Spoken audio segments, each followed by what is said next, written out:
Okay, we are back again. Another day, another live stream. Thank you for joining us. Today, I am going to be playing through our game, Mythos Tales.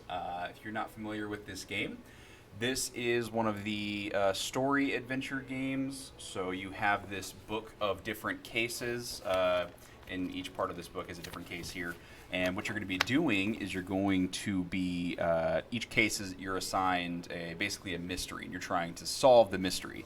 And the way that you do that is you have this map here, and the map has these different locations, and they're numbered and lettered as well. It may be a little difficult to see from that distance, but each of these is a different part of Arkham, and each of those spaces could correspond in the book to to basically it's the equivalent of talking to someone, like going to that location and speaking with someone, and they will hopefully give you some clues to try and help solve the case. And if they don't, then you are just out of luck.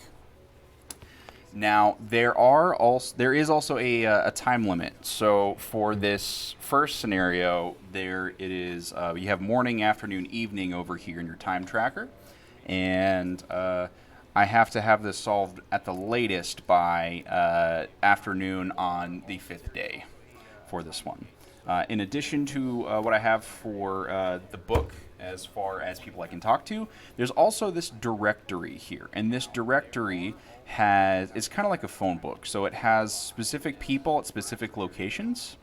So if I'm looking for someone in particular, I can find them here. So this is really helpful. And there's also going to be these newspapers, and this newspaper has all kinds of things in it. So I may have to reference this to try and find some clues here. And as you go on, basically each of these has a date on it. So you will find the newspaper that has the date matching your matching the case that you're currently on. And then this game does also have a scoring mechanic. So if you think you've solved it before, like I can choose to try and solve the case before my time runs out, but whenever I decide to try and solve the case, basically it has a list of questions that I have to answer, and then those answers are scored as well as how many locations I had to visit and people to talk to in order to come to that conclusion. So it's kind of like those choose your own story games, kind of back in the day. If you ever, I guess like the old like Goosebumps books where you're like, oh, if you want to do this, go here. If you want to do this, go here. Except it's a little more open. So you're going to have to kind of try and figure out, okay, they mentioned this person. Maybe I'll find that person in the directory, and then I'll go talk to them and see what happens. So I have my pen and paper. It is recommended that you take notes as you go. Keep track of the locations that you've been to, so that way you don't double back by accident. Because every time you choose to go to a space, it's going to cost you a time. So morning, afternoon, evening on here. So the first excerpt in the book is going to be the introductory to the case and give me my first clues and everything. That will put us on to day one morning. And then every time I choose to go somewhere, that will be the next time slot. So I'll go from morning to afternoon, and then afternoon to evening, and then from evening to the morning of day two, basically. So I have to be really careful with my time, but that X is the limit. So yeah, that's kind of a rundown of the game. Now this is going to be a very audio-based stream, so I got my water here because I'm going to need it. So because I'm reading, basically the way this is going to work for me is I'm going to read all of this stuff. And I am going to take as many notes as I can. And if there's anything that I miss, or if y'all would like to chime in and help me, like maybe if you're like, oh, that could be a really important clue, I'll be like, oh, okay, that's a good idea. And then I'll write that down and follow it. So we'll try and go through this together, but I'm going to read everything aloud. So that's kind of a quick rundown. I'll keep my pen and paper over here for now. And let's jump into it. So I'm going to do, there's 8 cases in the game total. I'm going to do this first one, and then depending on how long it takes, I may do the one right after it, but I don't want to do too many because I want to encourage y'all to get the game yourself and then give it a go. Mythos Tales. What's the setting? The setting for Mythos Tales is it is like Eldritch, so Cthulhu. So think that whole realm. H.P. Lovecraft. There is a whole thing here, introduction to the world of H.P. Lovecraft here in the front. And then you go through, and then the first case here is the Grain of Evil, which takes place on June 30th, 1929. So this is early 1900s, mystical, mystery, cultist, that whole kind of setting. So that's what Mythos Tales is. All right, and then they give you a rundown of some of the basic rules. There's also a rules excerpt over there that you read through to give you kind of the rules. You can play this solo, obviously, but you can also play this with other people, and basically you'll take turns choosing what to do and reading and everything. But it's a great game. So I'm going to jump right into it here. All right, so this game is also dripping with themes, so I am going to read to you the introductory to the investigation, and then I'm also going to read this this first section here that is going to give us a basically our first initial clues. So here we go. Armitage speculates, unless there are surprises, I foresee visiting between 6 and 11 locations in order to answer most questions regarding the current mystery. However, you are a bit rusty, and it's possible other interesting facts will present themselves in the course of your investigation, so take your time if you think it is necessary. But please wrap up your investigation by no later than day 5 afternoon. So, afternoon on the 5th day is my thing there. So that is Armitage letting me know that. All right, so this is the first scenario, A Grain of Evil, Investigation 1, Arkham, Massachusetts, June 30th, 1929. Here we go. Responding eagerly to a telegram from your friend and mentor, you rush to the Miskatonic University Orne Library. There is a warm summer breeze gently rustling the trees, allowing the dappled sunlight to flicker lightly onto the streets. You cross the university quadrant to reach a great Gothic entrance. Professor Henry Armitage, Miskatonic's erudite librarian, greets you at the polished wooden door to his office. He leans on his cane, his wrinkled face cracking into a smile. Well then, I have an interesting little problem for us to explore. It has been some time since we exercised your deductive faculties. So how about a simple mystery to get you going again? Obviously, there is a chance that the events last evening involve more than a simple crime, but I do not believe that to be the case. However, after my experience of last summer, one can never be too careful. He shudders visibly upon alluding to his confrontation with the Watleys in the village of Dunwich. Armitage settles in a chair, adjusting the violets on his desk. Inspector Garrison called over breakfast this morning and precipitated my note to your good self. It seems the inspector is at a loss and requires our special assistance. Last evening, as you may have noted from this morning's edition of the Arkham Advertiser, a disturbance occurred on West High Street. It was a pleasant enough evening at 7 o'clock. The streets were relatively full. A young woman, well-dressed and of seemingly good health, collapsed on the sidewalk after emerging in a state of distress from the Uptown Park. Now, there is a note here for the book. It's kind of hard to see. There are some things in bold here that is only on the first mission, and it's not to necessarily point out clues per se, but it's to help you get the idea of where to find these clues, because they won't be in bold in the cases following. So this is just to get you an introductory of how to read this book. So, continuing. A small crowd gathered to assist the young lady. An orderly from St. Mary's Hospital and his wife stooped to retrieve her, and a policeman was found. The orderly noticed a growing crimson stain seeping onto the woman's blouse. He slit the garment free with his pocket knife. At once the horrific nature of a wound in the lady's chest was apparent, and he stemmed the steadily increasing flow of blood. I'm happy to report that disaster was averted by his quick thinking. An ambulance arrived in good time to take her to the hospital, and they have managed to stabilize her condition. Now, the librarian pauses to sip coffee from a delicate cup. The policeman assumed this was an attack by an unknown assailant until the woman regained consciousness momentarily in the ambulance. She raved nonsensical syllables before crying out that the trees were alive. Alive!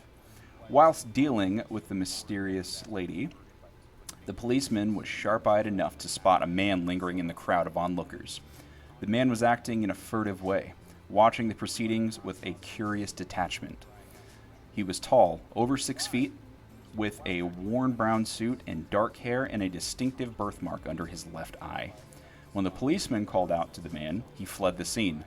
Being preoccupied with the lady, the policeman was not able to pursue and noted a description in his pocketbook.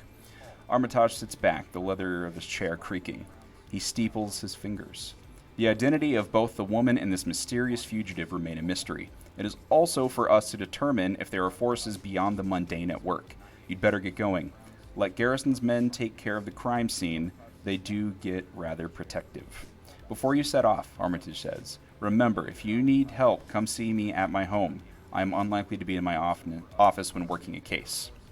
So that is the introductory to this. So there's going to be one of these introductories to every one of these cases. So basically, after reading through that, what I'm going to do is I'm going to grab this. I'm going to take some notes on some things that I thought were important. Like I said, this first scenario, there are going to be some things in bold here, so that will kind of be a little helpful for you. So let me see. So let's just write this down. So Miskatonic University Orn Library. To make this easy, I'm just going to pretty much stick to mostly the things that are in bold, and then also a couple of other details that I found that I think may be helpful. So Professor Henry Armitage. Now, also in the back of the book here, there is a list of known associates who are basically all are friends of this Henry Armitage and other associates that can help you with clues in basically every mission. So if you they're always basically a good way to go about, like if you're stuck, you can always go talk to one of them because they'll always have something to say. So Armitage, that's fine. Inspector Garrison, that is one of the person that we talked to. Arkham Advertiser, which is the newspaper.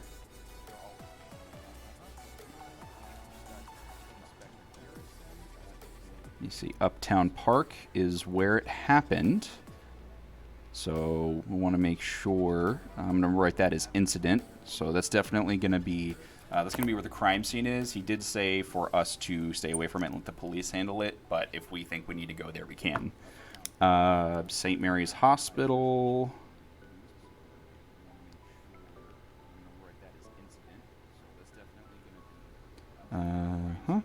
Let's see. Incident happened at 7 p.m.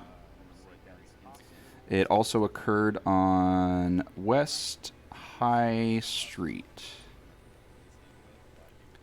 So that is important information there. Let's see.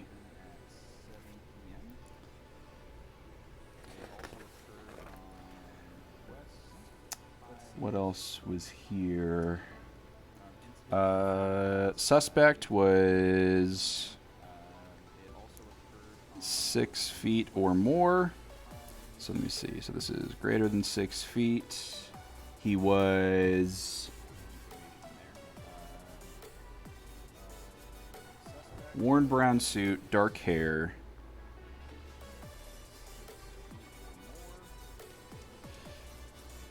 So dark hair.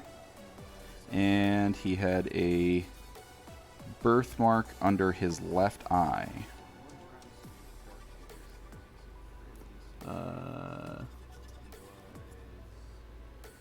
So that's going to be pretty helpful there as well. And then Armitage said we can go see him at his house if we need anything. Which of those notes were bolded? Of these notes that were bolded, we have the Miskatonic University Orn Library, Henry Armitage, Inspector Garrison, Arkham Advertiser, Uptown Park, St. Mary's Hospital. Those are the only ones that are bolded. So the description of the suspect was not bolded, and then the exact place and time was not bolded. So I pulled that out as well. Like I said, the bold in the first one is just to kind of get you rolling as to how you should go about reading this and try to pull clues out of it.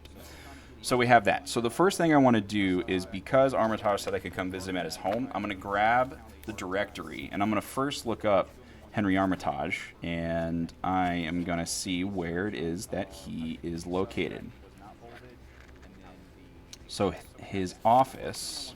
So the office is the library, which is going to be C23A, it looks like.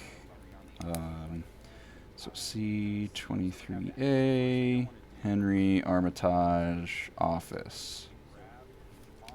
Okay. So instead, we need to find his house. So let's go to the A's, because this is listed by last name first, I believe. Yep, Armitage H. That is U8.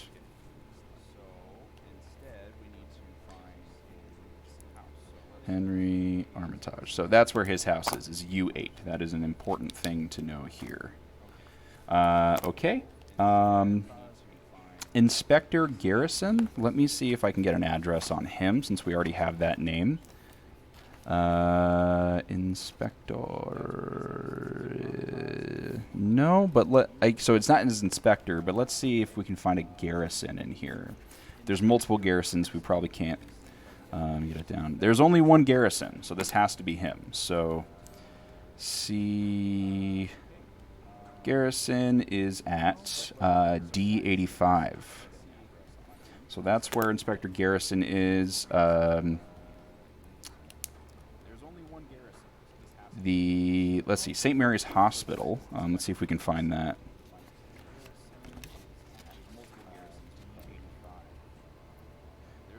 St. Mary's Teaching Hospital, C11. I'll just put that over here. 11, D85, U8, Library, C23A. Let's see if there's an address for Arkham Advertiser, just to try and do all of our things here. Arkham Diary, Arkham Advertiser. There is a spot for that. So that is N28. Uptown Park. Where is Uptown Park located? I don't know if that's going to be here in the directory. There's Uptown Laundry, which is N21. So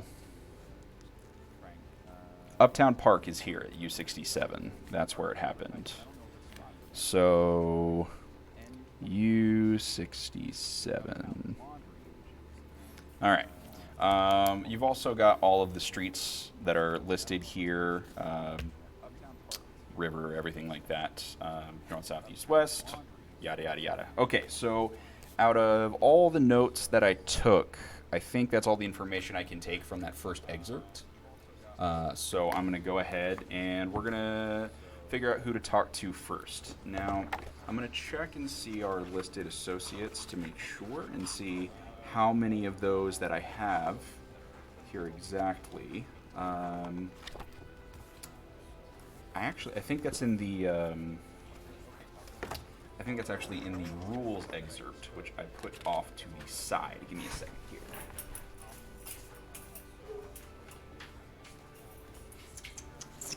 Okay. So, allies. Yes. Okay. So we do have. Yep. So in the rules excerpt here to head to the side, you do have the all of your allies here that are listed, and they have all of the locations on here as well. So I'll just keep that over here. Okay, so since they mentioned the Arkham Advertiser, so this was published on June 30th, and this event happened so 7 o'clock. So if it was if it was last night, that means the event happened on June 29th. So the incident should be in the paper today. So let's go ahead and let's graze over this paper to try and find this. Wanted, no, personal ads, birth announcements, trades, properties, editor. Woman attacked in Uptown Park. Let's see what this has to say about that. A disturbance occurred around 7 p.m. last night in West High Street when a young woman collapsed. Bystanders were able to provide assistance to the woman who was obviously in distress and grievously injured. The police were summoned and were quickly on the scene. An ambulance took the young woman, who as yet remains unnamed, to St. Mary's Hospital for urgent treatment. Detective Garrison of the Arkham PD has made an appeal for any witnesses to the incident to come forward and provide statements.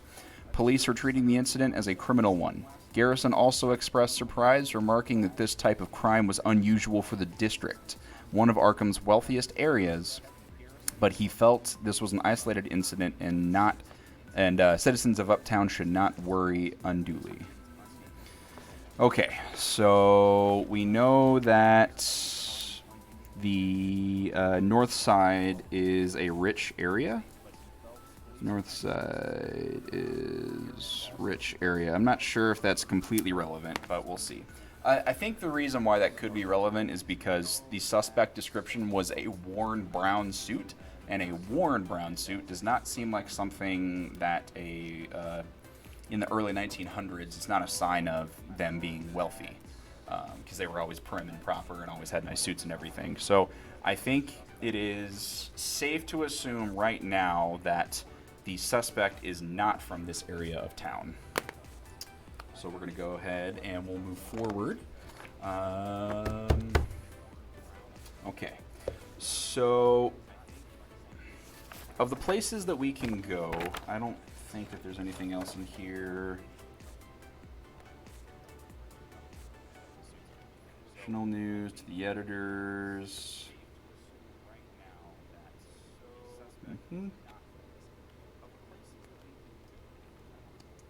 I'm just checking this newspaper to see if there's anything else that's worth noting. There's a part here that says night watchman found dead at Miskatonic, which is the university. They didn't mention this. And this... Oh, wait, no, that's because that is a different one. That says August 8th. So that is a different newspaper. Never mind. So that is not what we need to be looking at here. So that is... that's not what we need. Okay.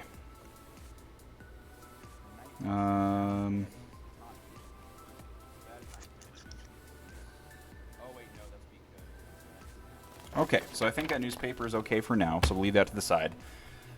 So we can talk to, let me see, so we know where the office is, we know where Armitage's home is, we know where the library is, so we can talk to Inspector Garrison, we can talk to the advertiser, we can talk to the hospital. I think going to the hospital first is probably a good idea, and see if we can get the identity of who was attacked by inspecting, because that is what we're going to want to know first. So I'm going to go ahead and say we're going to go to the St. Mary's Hospital at C11. So whenever you choose a place that you're going to go ahead and move your marker to the next time slot. So the excerpt put us on day 1 morning, so that now that I've chosen to go there, it's going to, I'm going to take the... to the next time slot there. So we're going to go to C11, which happens to be the first thing on here.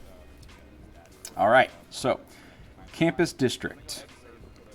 Ooh, this is a long one too, so this means there's a good amount of information. All right. Armitage often mentions his friend Dr. Vincent Sutton. Ooh, I'm going to write that down. Dr. Vincent Sutton. And then just real fast, I'm going to go ahead and get his home address as well, just in case he doesn't happen to be here or anything like that. Sutton.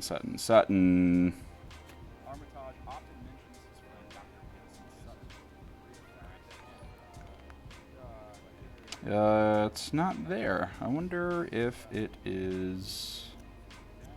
They might not have a home address for him. That's fine. Okay, we'll just continue. So Armitage often speaks or mentions of his friend Dr. Vincent Sutton as being a useful point of contact at the hospital, and you asked for the doctor at the front desk. The stern administration assistant frowns at your request, but dispatches a message to Sutton all the same. After you wait for what seems like an age, Dr. Sutton appears and greets you in a detached and professional manner. He is in his mid-40s, and his clean-shaven head amplifies the size of his thick, horn-rimmed glasses. He allows a cursory nod when you tell him the reason for your visit. Of course, Armitage told me to expect you, he says. You explain that you are investigating the mysterious case of the woman brought into the hospital after her collapse at the park. It's not my case, but let's head up to the wards and see what we can find out. Sutton leads you through the white halls, weaving in and out of the foot traffic. On the way up, he asks whether Armitage expressed interest in the lights dancing around the nearby Emperor home. Emperor is bolded, so let's go ahead and write that down. Emperor home, which I'll get later. I'm also going to keep a list of everywhere that I've gone, so we're going to go with C11 for the first one. Okay, Emperor home. All right. Some of the hospital workers have seen them, and the old building is supposed to be abandoned. When you tell him that Armitage hadn't mentioned it, the doctor shrugs. You arrive at Ward 6, and Dr. Sutton makes his way down a row of beds, stopping at the foot of one containing an attractive young woman. The woman is sleeping soundly, and Sutton lifts the chart from the end of the bed and consults the notes. We still don't have her name. She is listed here as a Jane Doe. Strange, the wound on her chest was deep, likely created by a sharp blade cutting into the flesh. However, 5 of the upper ribs on the left side were also fractured during her incident. It is as though someone removed, or was attempting to remove, something from her chest cavity. Most unusual. Dr. Noyes conducted the surgery to reset the bones. Speaking of unusual, Noyes cleared away a good deal of brownish-colored mucus from the wound. He sent a sample to the lab. The lab assistant was sent to the university library to consult medical treatises, as they were unsure of what the substance consisted. Pascal knows about strange things as well. Okay, so a couple of names I want to write down here. Let's see. We have Dr. Noyes. That is Noyes. And then we also have Pascal. Squel. All right, and Pascal is bolded, so it was a little helpful tip. Okay, so let's continue. Actually, for the Emperor home, I'm going to put the note of strange lights. Okay.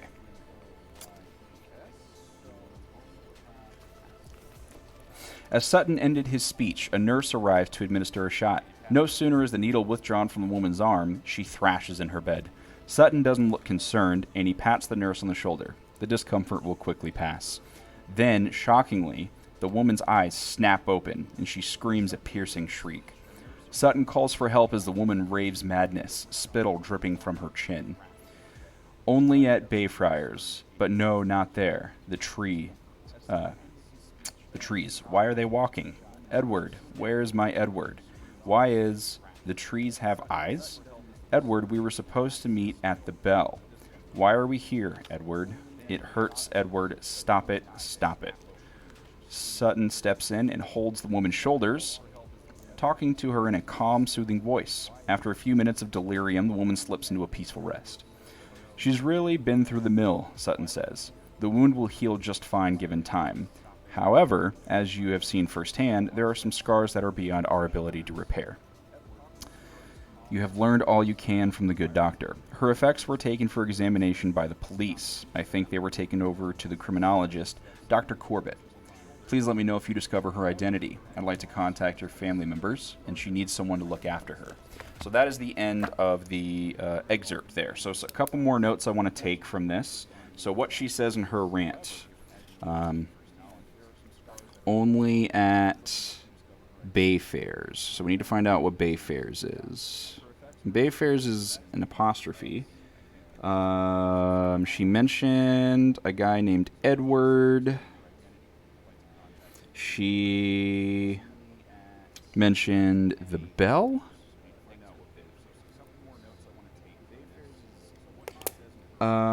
With the way that she talked about this Edward could possibly be the name of the suspect. But let's see. So, Edward. So that happened there. They mentioned that the police did all that, so maybe I need to go to the police station and then Dr. Corbett.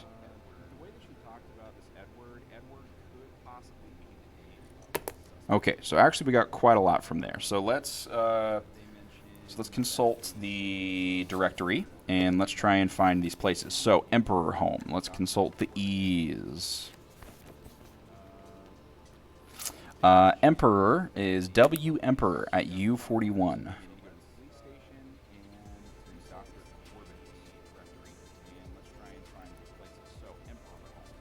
Map and see where Emperor Home is. Yes, I just did that. So, yep, so Emperor is at U41. So the map doesn't have, it has big locations, like there's like Independence Square, Potter's Field, Northside Park, so like big landmarks like that are listed, but everything else is just a number and a letter, so I have to, I would have to consult the directory, and I'd have to look at that space and get a name, or if I have a name, I can check the directory and find the space. So the Emperor Home is at U41. Dr. Noyes. So let's look for Noyes next. That's Noyes. Let's see. Noise. There is J Noyes, D47.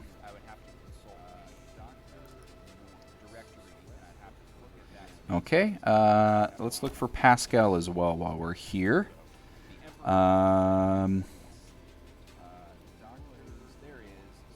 There is no Pascal that's listed here.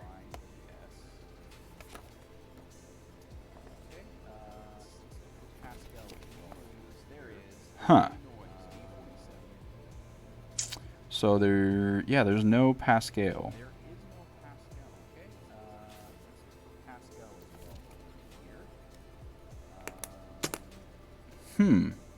Okay, so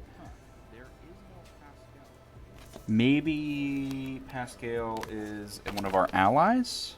Vincent Sutton, Little Robinson, Sergeant, Copsall, Police Station, Corbett, Hoppin, Pascal Fenton. That's who it is. It is one of our contacts. So Pascal Fenton at L4.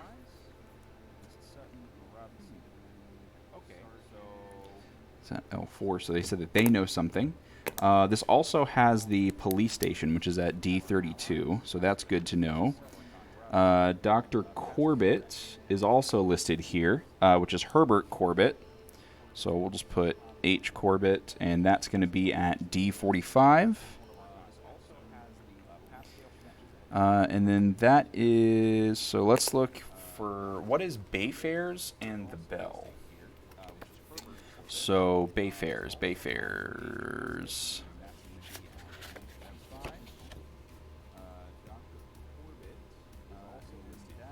Bayfares Church. So, yep. So Bayfares Church, and that is located at F14. Okay, so we actually got quite a bit from that one conversation, so that's a lot. Feel like going to the scene would be good, even if we're told not to. Might find something to clue to her identity, but you do you. That is a point. I do believe that. I think we should go to the police station and talk to them and see what they will give us, and then based on what they give us, I think we can decide whether or not to go to the scene of the crime, because they may give us what we need. So first, let's figure out where this church is located. The church is located at F14. F is down here.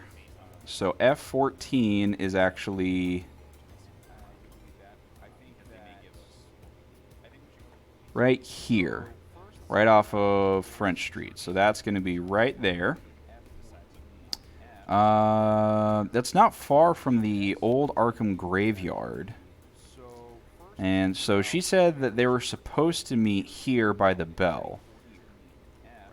So if they were supposed to meet at the church, but she ended up... So the church is here, right?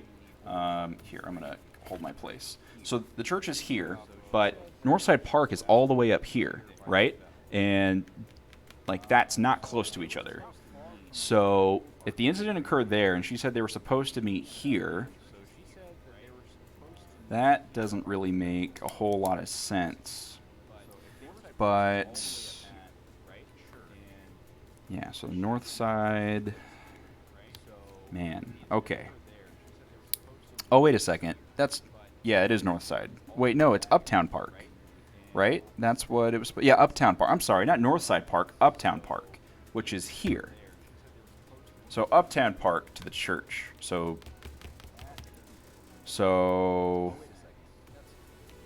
it's not north side, uptown. Sorry, so I got that information wrong. So uptown is a rich area. Sorry, so this is a rich area, all right here, all the U's. Miskatonic Park. Okay. So Uptown Park, which is East High Street. Wait, no, where did it say? It said that it happened at West High Street. West High Street is right here. So it's considered West High Street until it hits South Park, Parsons Street. So it happened on this side of the park here. So these locations here could be relevant. Okay, that's useful. All right. So they're not. So they were. She said they were supposed to meet here, and then the incident happened here. So maybe she was on her way to the church going this direction, and then the incident happened here in front of the park. Oh, but she's still a Jane Doe. So I think our first order here, he gave us a lot of names, but maybe talking to the police to start with to try and get a name is not a bad idea. So that's what I'm going to do. I'm going to go to the police station, and I'm going to try and see if we can figure out this lady's name. So police is at D32. So let's find D32 in the book here. All right. Found it. Okay. One of Garrison's sergeants, the young Mickey Toll. So let me just put that here. Mickey Toll saunters over to you and attempts to make himself useful in his superior's absence. You looking for some Garrison? Sorry, for some. Sorry. You looking for Garrison? He's out on a bus over at some diner this side of the river. You ask him if there is any further information regarding the suspected attack on the woman in Uptown Park. Not much more to add. The lads have been going door to door. The only odd thing any of them have reported is some members of the Silver Twilight Lodge hanging about the old Emperor home. You make a mental note that you might want to talk to Sebastian Lyman. Okay, so we need Sebastian Lyman. And then Silver Twilight Lodge is next to the Emperor home. So Silver Twilight Lodge. Okay. Silver Twilight Lodge and the home. All right, who was the policeman who first visited the scene in Uptown? That'd be Matthew Keene. He's not on shift today, I'm afraid. So Matthew Keene is who was actually there. And if he's not on shift, that means we should be able to find him at his house. Okay, so that's everything there. So let's use the rules excerpt. Okay, so let's find these locations. So Sebastian Lyman. Let's go to the L's. Let's see here. That's L-Y. Lyman, S. L18. So that's where he is. And then Matthew Keene, so we'll go to the K's, is going to be located at D67.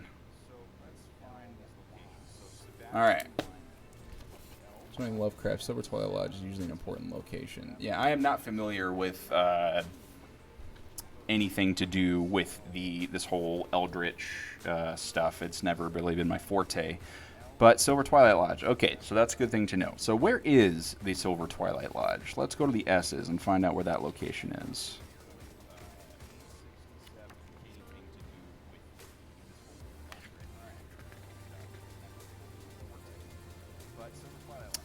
So it's not under the names, but further back in the directory, there's also lists of businesses.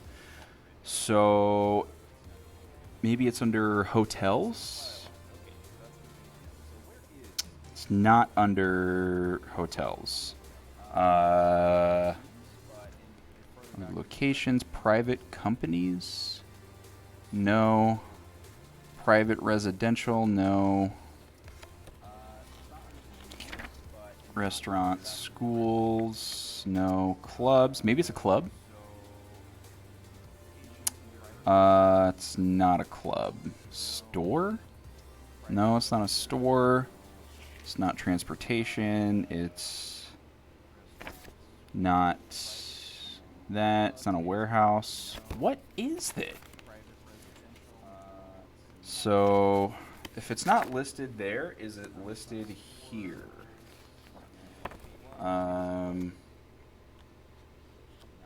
Sebastian Lyman is a member of the Order of Silver Twilight. Okay.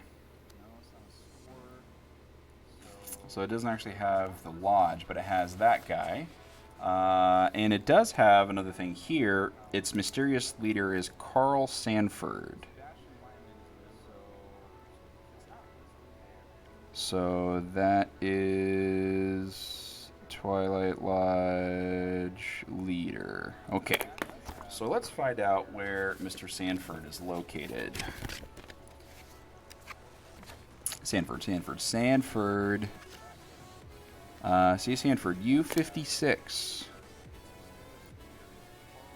That's where that is. Okay, so U56, that's going to be down here. That's actually right there. Which, interestingly enough, is fairly close to the location of Uptown Park. So anything else that's in the U area? The Emperor home is at U41, which is going to be over here, which happens to be over here, literally right next to the Uptown Park. It's on the other side. It's not on West High Street. It's on West Pickman Street, but it's right next to the park. So that is relevant. So the guy that we're interviewing and this mysterious place are both close to where the incident happened. So that is important information for us to know. Okay, so people that we can still talk to. So we talked to the police. So that would have been D32. Okay. So we can talk to the officer, Matthew Keene, who was at the scene. We can talk to Mr. Lyman, who is associated with the lodge, as well as Mr. Sanford, who's the leader of that whole thing. We can investigate the church that she mentioned. We can talk to Pascal because they mentioned that Pascal may have some more information. There's still Dr. Noyes we could talk to, who interacted with her directly. And we could still investigate the Emperor's home. We never found Dr. Sutton. Wait, did we? Hold on. Sutton's. Oh, no, that's because Dr. Sutton was at the hospital. That's who it is. That's why we didn't find him on the... Yeah. campsite kind of thing, you may have to get an invite to it. That's fair. Okay, so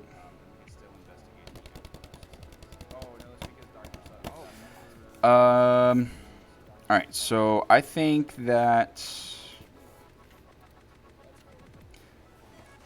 I still think we need to try and get a name of some sort. So I think we should talk to either the officer that was at the scene, or we should talk to Dr. Noise. And then they mentioned Pascal as well. So one of those three I think we should go to next. Pascal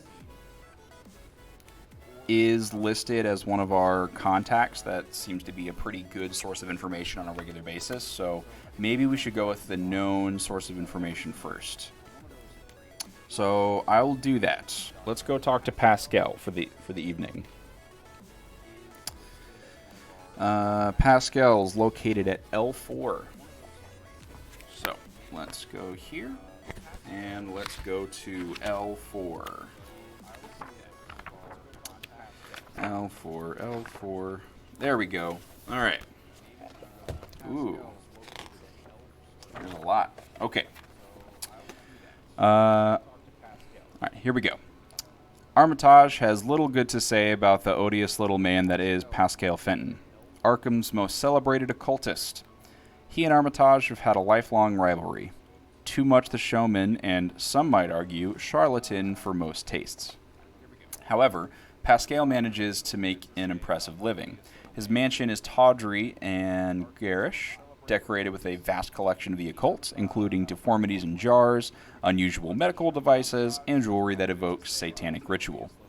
He invites you in cordially enough, but the smirk that appears on his arrogant face when he learns the reason behind your call raises his hackles.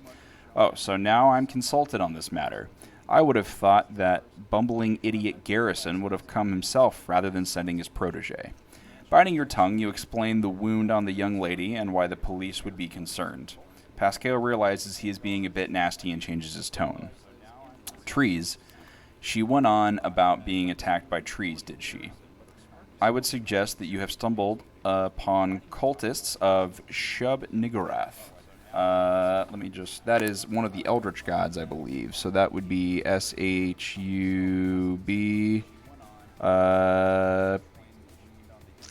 U-R-A-T-H, Niggurath. Also known as the Black Goat with 1,000 young. There are mutterings of a certain dark rituals that, well, her followers use a sacrificial victim to host the spawn from unholy seed to infant. The wound on this woman may be that, or maybe she's just insane. The mad abound in Arkham, as I know you have heard from stories. Sorry, the mad abound in Arkham. I guess are abound in Arkham. That would be a better guess.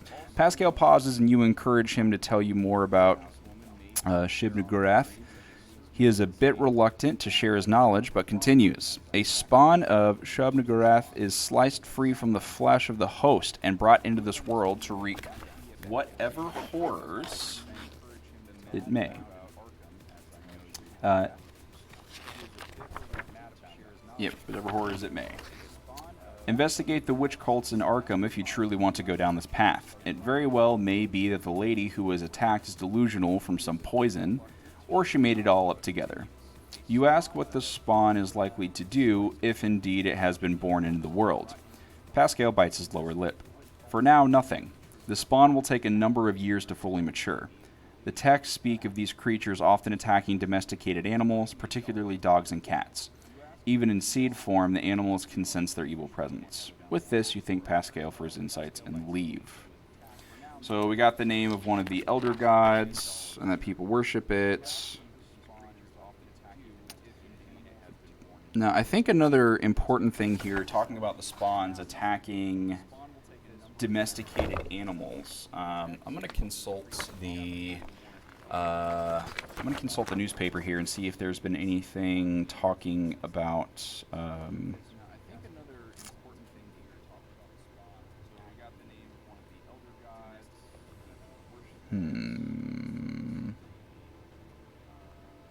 Talking about that.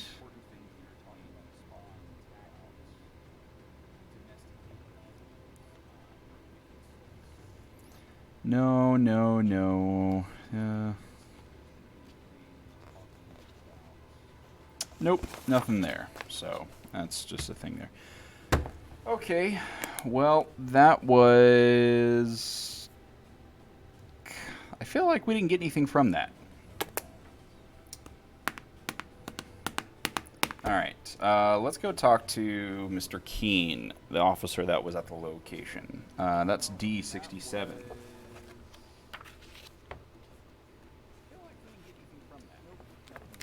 There we go.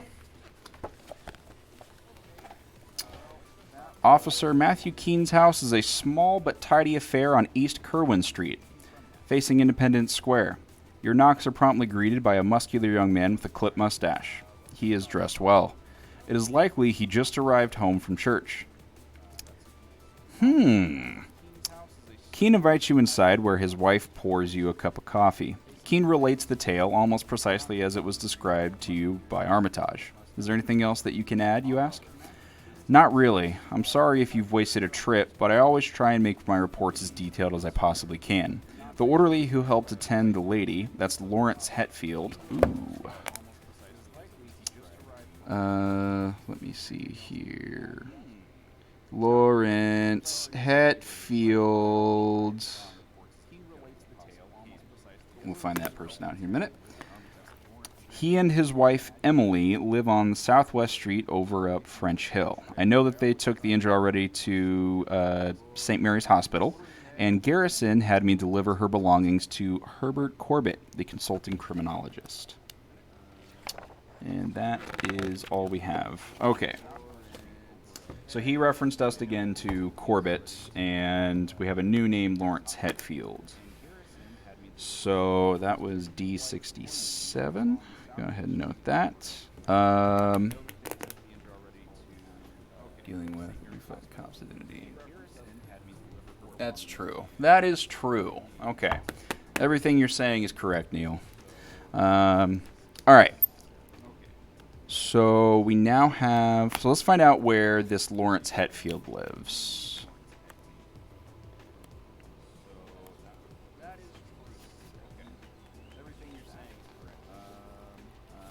F61.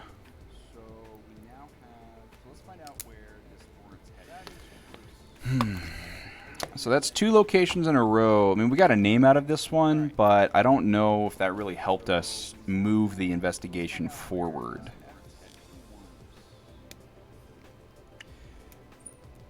I feel like if we just keep interviewing all these people, we're going to keep running across the same information over and over. So maybe we should instead... I think we should investigate the church. She said she was supposed to go there. So maybe if we go to the church, we'll find something there that she was supposed to go there. The scene of the crime. You want to go to the scene of the crime. All right. Then let's do it.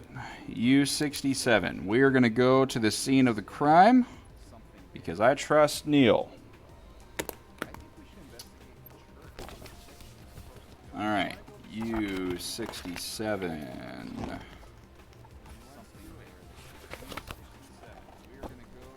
Okay. Uptown Park, much like the rest of the district, is well maintained and pleasant. The southwestern corner is heavily wooded, but you first explore the open areas. There is no sign of the police. You decide to leave the wooded corner for last, patently aware of the warning that the trees are alive. Unlikely, you admit, but the thought does not rest well in your mind. Your search of the open areas is conducted quickly. The wooded area rises slightly, and in the trees you notice the crumbling remains of a building, all but overgrown.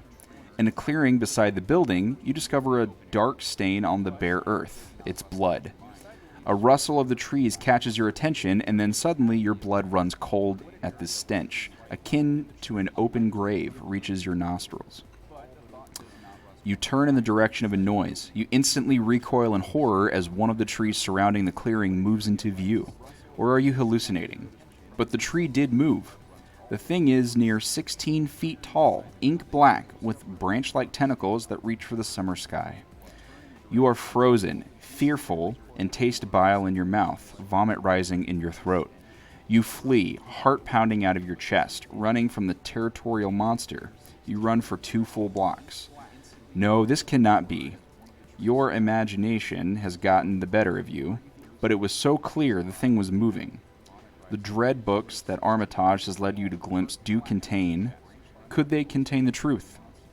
You shake yourself out of the stupor and sit down to gather your senses and calm your nerves. You can feel it in your bones. Sinister horror await the citizens of Arkham.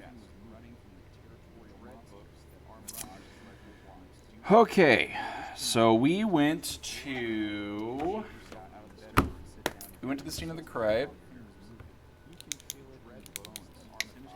So we went to the scene of the crime, and we found this big old thing that was 16 feet tall, and it was all monstery and had tentacles like tree branches and whatever. So there, and then there's a building in the woods.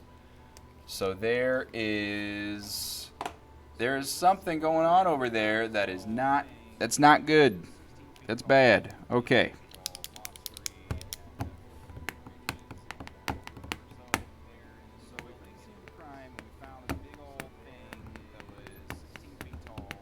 Dr. Corbett has been mentioned multiple times by people. So, I still want to go investigate the church. I really do. So, let's go to the church. Where was it? Church. Bayfair's Church is at F14. So, let's go there. 1, 2, 3, 4, 5. This would be 6. So that'll go here. So, F14. We're going to go investigate the church and see if we can find anything.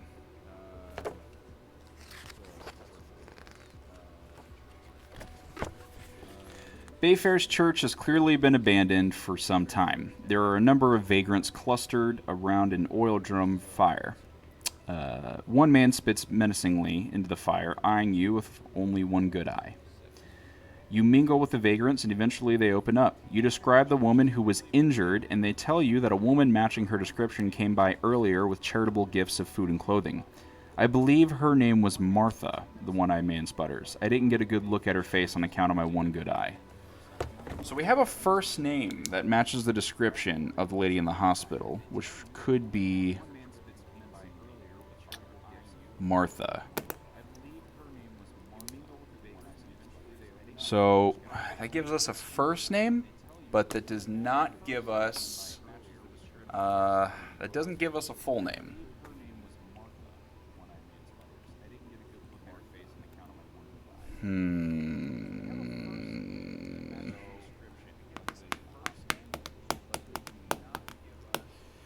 So I wonder. They also mentioned. Someone mentioned a diner nearby that area. I wonder. Hold on. Let me take a look at the diners here. I just remembered that. On this end of the river. N, no. D, no. M. Could be M.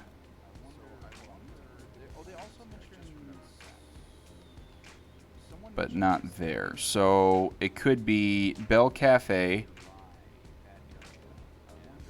Church Street. It could be cafeteria. Now that's interesting. Somebody mentioned a diner, and then there's a diner called Bell Cafe that's on this side of the river that they mentioned.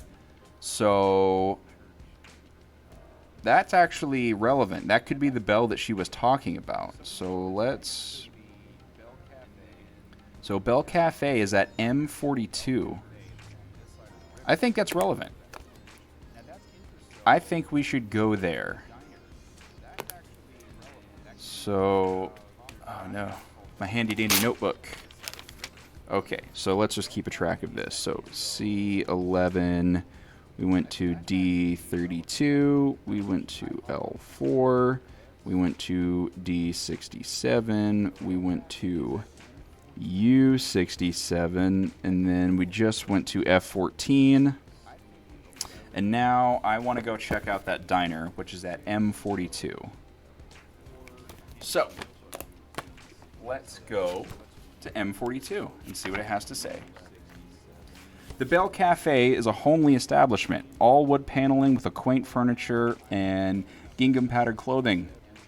The smells of baking fill the small eatery, and it is far from unpleasant. Stomach rumbling, you approach the counter and ring the bell. You are greeted by a thin, mousy woman. Her sleeves are rolled up, her apron tied tight, and her cheeks are rosy from exertion. Can I help you? Did you want some coffee or food? Not wishing to impose and resisting the urge to pause for a meal, you explain the purpose of your interruption. At your description of the woman who was attacked, the cafe owner becomes concerned. Well, I must say, that sounds very much like one of my regulars, Martha Modine, M-O-D-I-N-E. That does match the first name of the lady that was described by the people at the church, so I think that that is the identity of who was attacked. She's a lovely woman, always wanting to help those less fortunate and very much in love. Yeah, that's her, 100%. She would often come in with her sweetheart, Edward, to discuss poetry and the arts. So Edward is now mentioned by this lady. So what she was ranting about is she was supposed to meet Edward at this. So hold on, let's take a second here. M42, that's going to be... Where is it?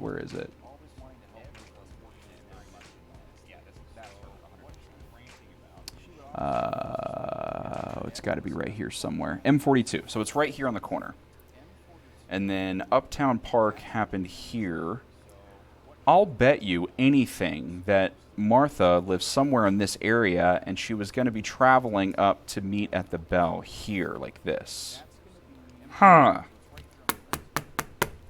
Oh boy, oh boy, oh boy. Okay, so let's continue. Discuss her poetry in the arts. She gestures to a cozy-looking booth near the window. They always sit there. I can't believe that someone would hurt Martha. She is well-liked. You ask about the Bayfares that Martha had mentioned. What, Bayfares Church? I think it's abandoned, isn't it? I know Martha was always keen to help out the destitute and homeless, so maybe that's why she went there. Don't know. The woman shifts her eye back to the kitchen, and you realize that she is antsy to get back to work. With words of gratitude, you head back to the street. Okay, so we kind of took an extra step by going to the church. It did give us the first name. If I had just remembered the diner earlier, then maybe I could have realized that that was the bell they were talking about. Because I thought for some reason it was the bell at the church. Okay, so Martha Modine. Let's see where she lives.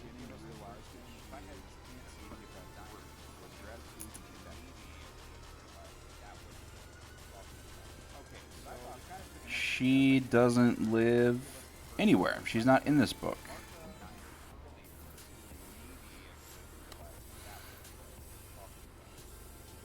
Okay, if she's not here, then that doesn't make any sense.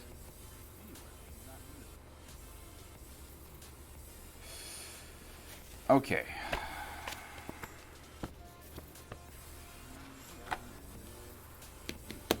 So we know that that is the lady that got attacked. It's Martha Modine. She's not in the directory. Does not exist.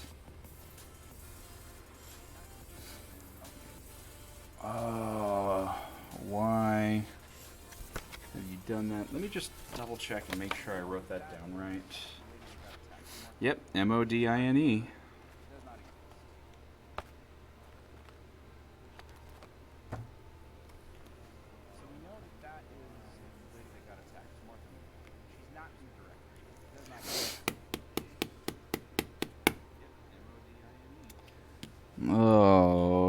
Okay, so we talked to Matthew Keene, we went to Bayfares, we talked to the police, who they also mentioned Mickey Toll. So that's another person. We figured out Bayfares and the Bell. We don't know who Edward is. We talked to Pascal. We have not gone to the Emperor home. We talked to Sutton.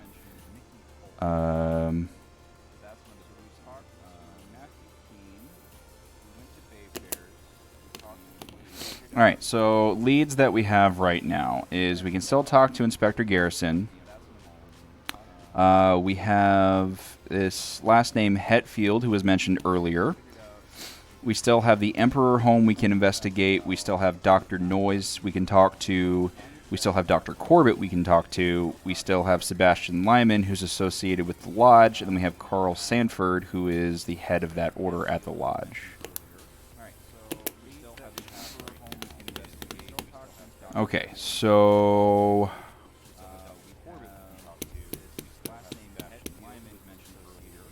oh boy. Alright. So what do we do here? Game made you use a little deductive reasoning there. I like it. Yeah, this, like I said, this is just the introductory scenario. This is just to get you used to the game. It only gets harder from here. And if I'm not mistaken, later scenarios will actually have you looking back at past newspapers for clues, too. Like, everything that's printed on these probably has some sort of clue in them for some, you know, at some point that you may need to reference. So the game goes real deep. Okay.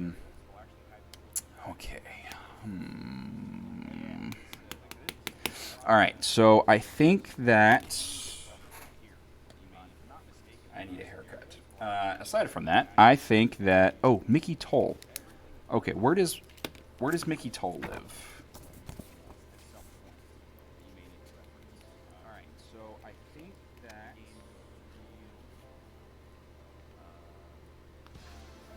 Toll doesn't exist. He's not in here again. Okay, so he's not someone we can go talk to. So I think that's a dead end.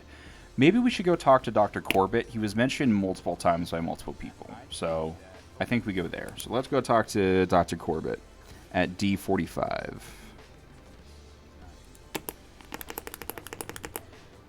Yep. All right.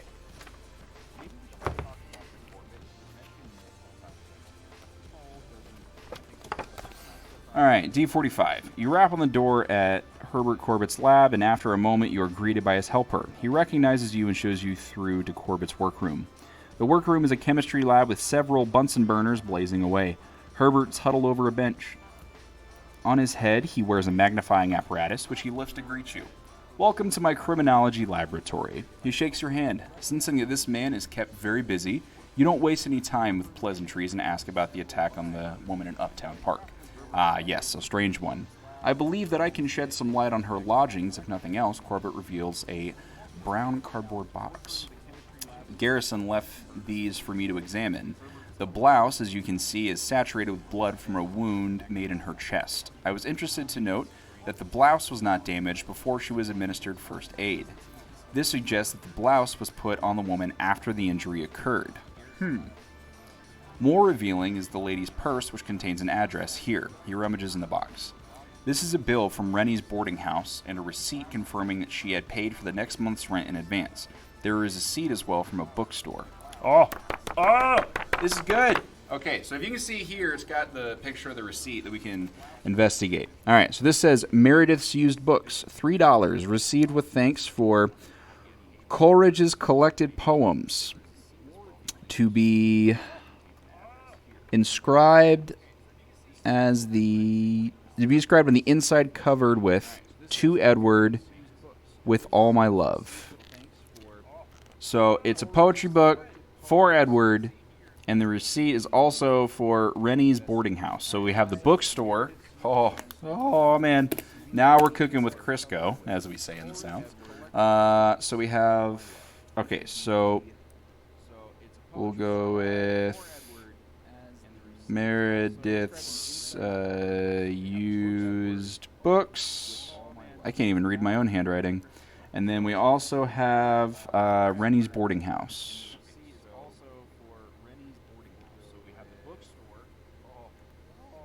Man, we should have talked to this guy way earlier.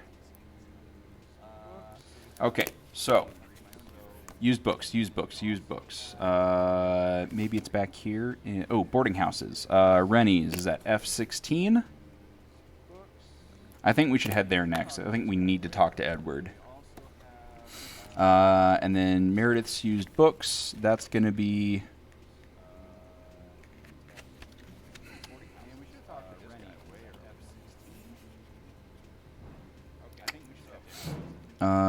Let me see here. Stores. I think it's under stores. Yep, Meredith's used books. M50.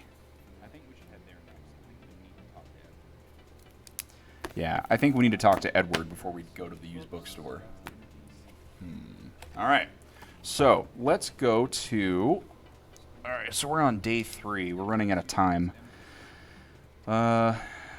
Let's go to the boarding house, which is at F16. So, F16. Beautiful. Oh, it's getting good. The 3-story Clapper board house on Litch Street. Oh, that's not helping.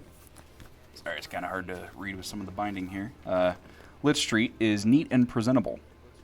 A small sign advertises that Rennie's boarding house has vacant rooms. You are greeted at the front desk by one of the Rennie twins, Thomas, a friendly man in his 30s with a mop of dark hair. Are you wanting to rent a room? I'm going to write down the name Thomas, because Thomas is noted to have dark hair. And our suspect is noted to have dark hair as well.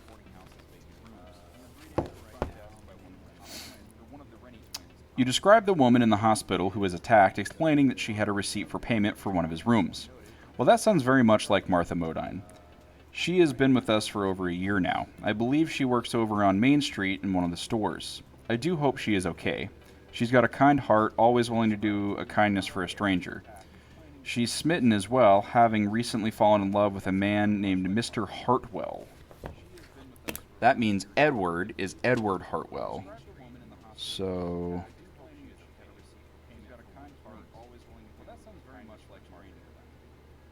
Alright, Edward Hartwell. Don't care for him too much. Surly eyes, makes my dogs bark every time he is around. My dogs never bark. Clearly young Martha can see redeeming qualities, I suppose. You ask if you may see Martha's room, and he agrees, striding past you, brandishing a pass key. Martha's room is modest but well kept and pleasantly decorated. On a small bookcase there are several works of poetry. A photograph in a frame on the mantel catches your eye. You walk over and examine it.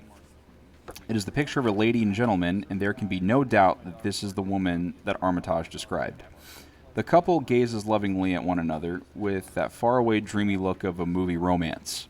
The man has a small birthmark under his left eye. Oh! Oh! That's important. Thomas says that's them, Martha and Hartwell, though he looks as though butter wouldn't melt in his mouth, unlike her.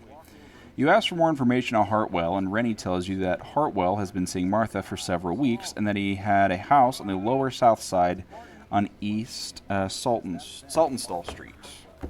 Oh man. Oh, man. This is pretty large. Okay, so Hartwell. So I'm going to draw an arrow to the suspect thing. Okay, so Hartwell. Let's find this dude. Let's find this dude.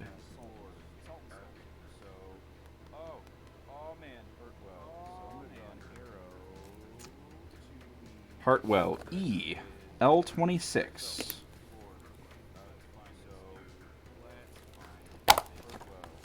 So the lower south side, that's over here. All right, we're going straight to that guy. All right. Nope, there we go. I'm going to move that just a little bit closer. All right. Oh, it's heating up. All right, so L26. All right.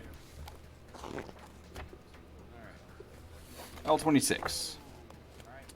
Edward Hartwell's home is average and unassuming. A cat draws your attention as you step forward to knock on the door. The mangy feline is backing away from a basement window. The poor creature's eyes are wide, and its back is arched, hair standing on end. It's hissing in the most fearsome way. You knock on the door, and when there is no reply, you knock again. As minutes tick by, you decide that a closer inspection of the rear of the property might be in order. After all, if his lady was injured, there is a chance that someone may have attempted to injure Edward Hartwell as well. The yard at the back of the building is well tended, and the fence is new and painted. The back door is unlocked. Stealing inside quickly so you are not observed, you find yourself in a clean and tidy kitchen. The cutlery and plates are neatly washed and stacked on the drying board. The attention to tidiness continues in each room. A pile of mail addressed to Edward Hartwell sits on a small table near the front door. One note reads, Edward, I arrive Sunday by train and will meet you at B's Diner. Let me just write that down. I'm running out of paper. B's Diner. Okay. Remembering the cat, you discover a small cellar door in the kitchen and head down into the basement where a bare flickering light bulb illuminates a small workroom. Discarded under a workbench is a small broken packing crate stamped with the Miskatonic Museum's address. On the bench lies a wickedly sharp, straight-bladed dagger etched with unusual symbols on its wooden hilt. The razor-sharp blade reveals flecks of red stain. Next to the dagger is a bowl, also stained red. Your stomach lurches at the uncomfortable thought that these are the implements that injured the woman at the hospital. A few pieces of old parchment with indecipherable, crabbed handwriting lie scattered nearby. Placed next to the parchment is an open wooden box containing 4 large green seeds. Each is about the length of your fingernail and jet black. Leaving everything as you found it, you exit the property the way that you came. Okay, so there's some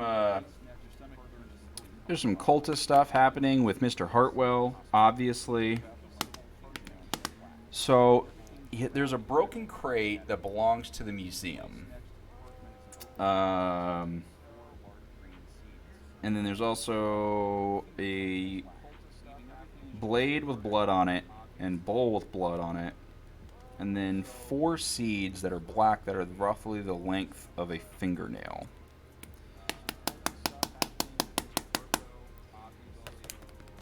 Okay.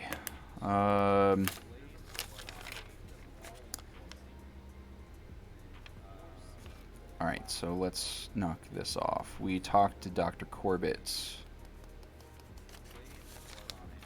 We talked to Hartwell. We went to the Bell Cafe. We went to the boarding house. Okay, so leads that we have left. We still have Garrison, Hetfield, the Emperor Home, Dr. Noise. I think Dr. Noise is basically still not going to be helpful because he's just the one at the hospital that inspected her. And then Lyman and Carl Sanford. So Lyman and Sanford are associated with the Lodge. And then we have used books. So used books, M50. So that's going to be right here on East Main Street. We could go to the bookstore and we could investigate to see if maybe we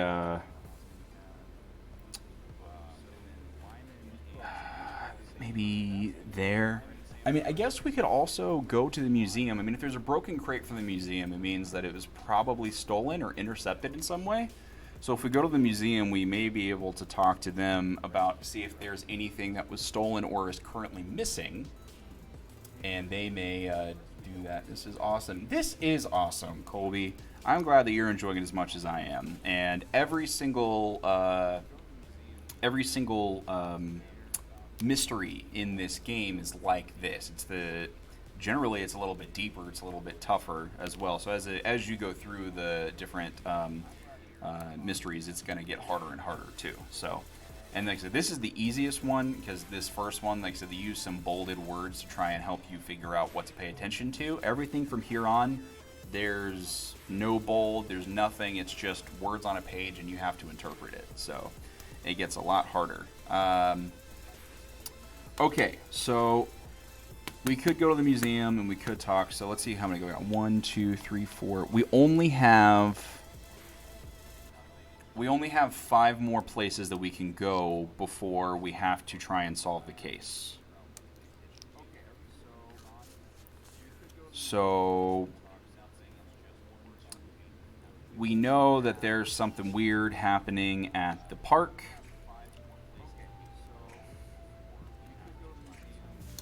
Who was that? U41? U41 was somewhere, I thought. That's the Emperor home. I think that because we're running so short on time, yeah, meet with someone from the lodge. Yeah, let's do that. Let's go to talk to Lyman. So let's go to L18. Oh, that's right here. How about that? Sebastian Lyman. Armitage's mole inside the Silver Twilight Lodge can be seen through a window of his home. You tap 3 times on the port screen door as previously instructed, and a moment later the immaculately groomed man comes to the door, absent-mindedly twirling his waxed mustache. He glances furtively around to ensure that there is no one in sight before waving you inside. I'm assuming that you were here about the Emperor home. Carl Sanford and his inner circle have been there almost every night this week. They were attempting to contact something from beyond. You get my meaning? Don't ask me what. I know better than to ask. What I do know, however, is that they failed. Even the Beyond apparently doesn't want to be bothered by their likes.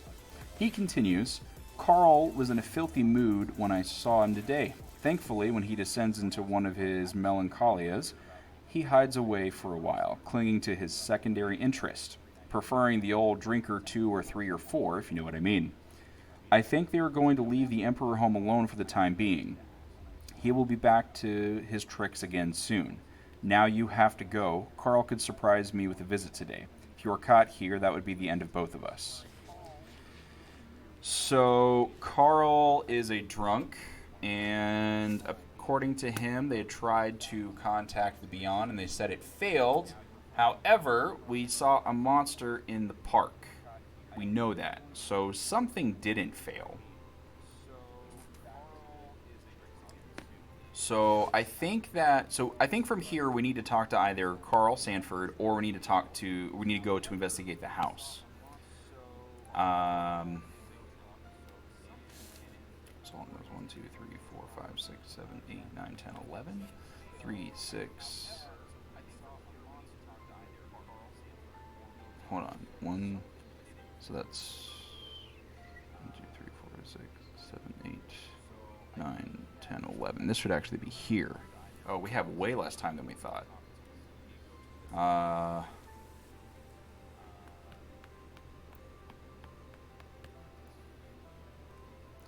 So, yeah, I think we need to go to the lodge.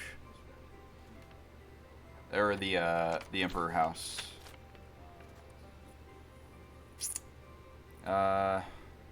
U41. Alright, let's do it. U41. The Emperor home is a dilapidated, crumbling building that exudes a kind of tragic melancholy for its loss of grace. The front door is boarded up, as are the windows.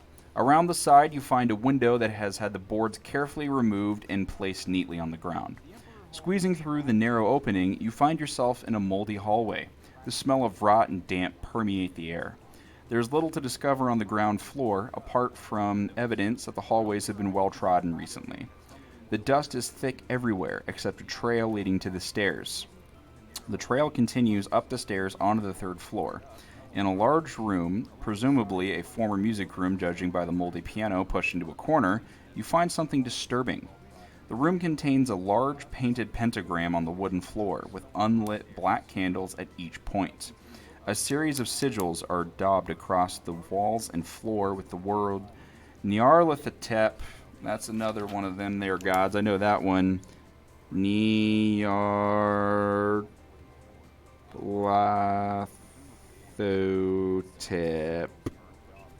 Alright, Nyarlathotep. Reoccurring again and again. You try not to stare at the symbols too closely as they make your vision swim. Perhaps an illusion from the low light, you're not sure. Between a gap in the floorboards, you spot a small silver medallion, but apart from its unusual design, it doesn't tell you much. Crap. That means that would be here. So that didn't do anything for us. And I've only got one more place I can go before we have to try and solve this. So...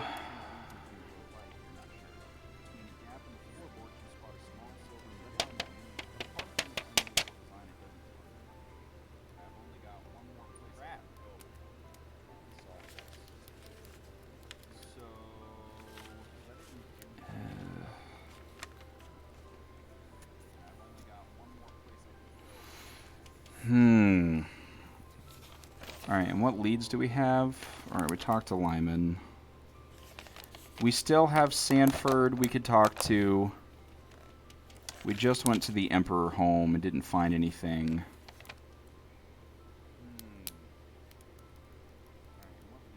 Yeah, we still have Garrison, Noise, Sandfield, the bookshop. I guess we also have... Someone mentioned B's Diner. Maybe we should go there, because he was supposed to meet someone there. That's at D9. Where is it? So, D9. That's Hartwell. Hartwell was supposed to meet someone there, and that's all the way up in that part of town. Yeah, that is... That's all the way here.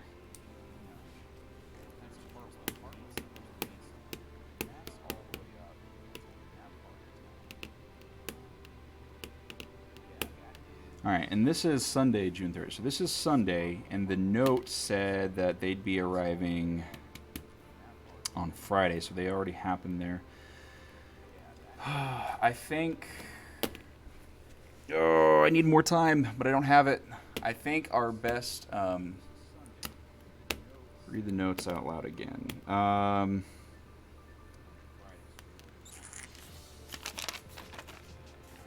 So the notes that I have here,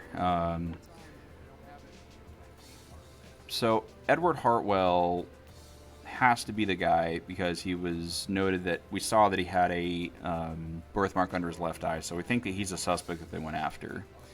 The only note it was that there was that letter that we found in his house before we went to the basement that said he had to meet someone at B's Diner after they arrived by train. As far as all the other notes, the only other thing that was mentioned was that we know that the crate that was broken in his basement was from the Mystotonic University. So something that he had belonged from there. And then the police mentioned a Mickey toll, but the Mickey toll wasn't in here anywhere. And then Nyarlathotep was mentioned at the Emperor House, but Shub-Niggurath was referenced by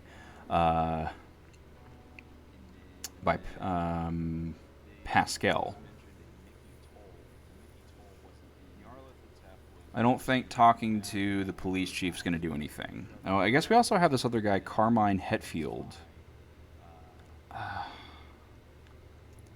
But like out of all of these, I think the two best places to go is I think we could go to the diner, B's Diner, and because we know that that's somewhere that we know he went there, so that may be Hetfield. Hetfield was mentioned. Hetfield, I think, was mentioned by Corbett.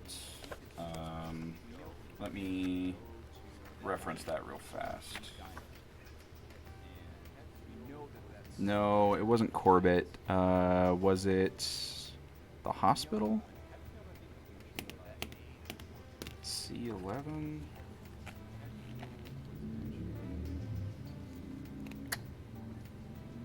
No. Who mentioned it? Was it the police? D32? Oh, Mickey Toll was the name of the guy that was at the police station that greeted me. But they didn't mention it, so maybe it was Matthew Keene. So D67.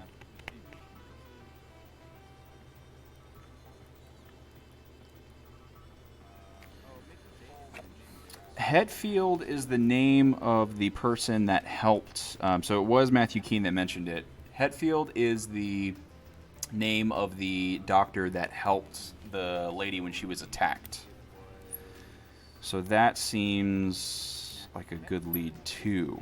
So I should have taken better notes on that. So doctor at crime scene.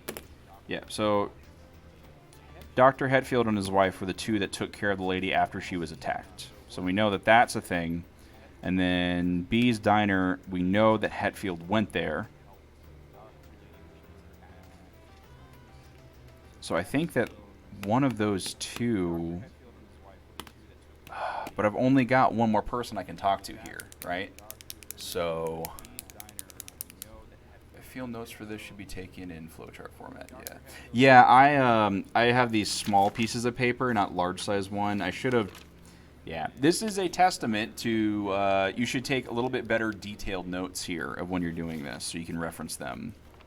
Because I should have remembered who Hetfield was. I just kept saying his name. So, because of that, I feel like I chased a few leads. Like, there were multiple leads here that didn't tell us anything. So... 6, 9, 10, 11, 12. So 2, 3, 4, 5, 6, 7, 8, 9, 10, 11, 12. Yep.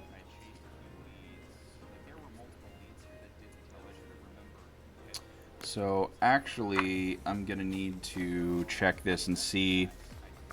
Because I have the morning of day 5, but I don't know if that means that I also get one last thing to talk to someone on the afternoon of game 5 or not. So... if it is until that point, then that would be awesome.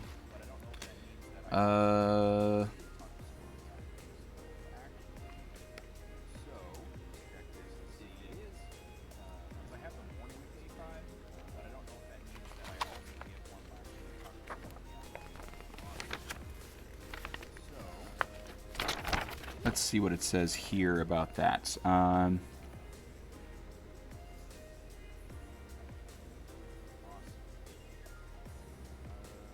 It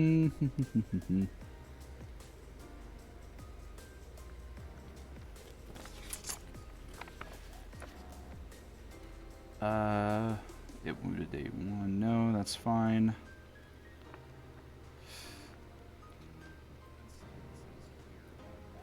Vacation.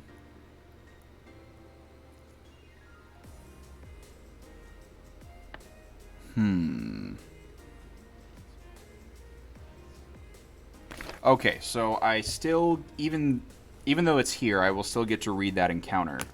And also, it's not 100% correct, but when I went back and referenced the conversations, it actually says in the rules that going back to a location you've already been to counts as one of your time slots.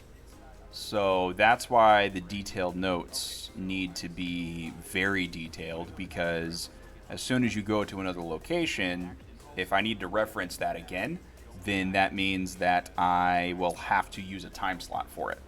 So we'll let that one slide because this is already not going great, but just for your knowledge going forward. And so that means that if I decide to do another one of these investigations, then I will take more detailed notes on everything. Okay, so that means I actually have 2 more that I can do. So we have the diner we know he went to, and we know that we have the doctor at the scene. I think those are our 2 best leads. But considering how much information we already know who Edward Hartwell is. So I don't know how much the doctor at the scene of the crime is going to be able to add to that.